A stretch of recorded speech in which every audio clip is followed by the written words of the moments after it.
Yes, Vicky, nandito pa rin tayo sa Hias Convention Center, ang nagsisilbing provincial canvassing center ng lalawigan, at sa mga sandali nito ay kasalukuyang pinoproklama o katatapos-tapos lang ang proklamasyon kay Michael Aquino, bukal para sa 1st District ng Bulacan.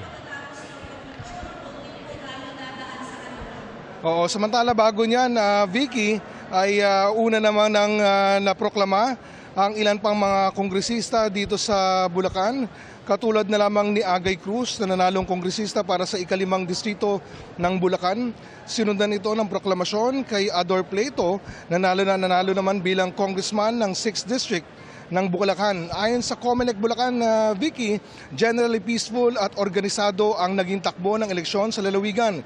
Bagamat may ilang technical na aberya tulad ng minor glitches sa ilang automated counting machines, agad naman itong naayos at nagpatuloy ang botohan. Sa kabuuan, may git 1.8 million sa 2.1 milyong rehistradong botante ang lumahok sa eleksyon sa Bulacan, katumbas yan ng 85% voter turnout. Samantala, inaabangan pa, Vicky, ang proklamasyon para sa iba pang mga nanalong kongresista sa probinsya, maging ang gobernador at vice governor ng Bulacan. Vicky? Alright, maraming salamat sa iyo, Oscar Oida.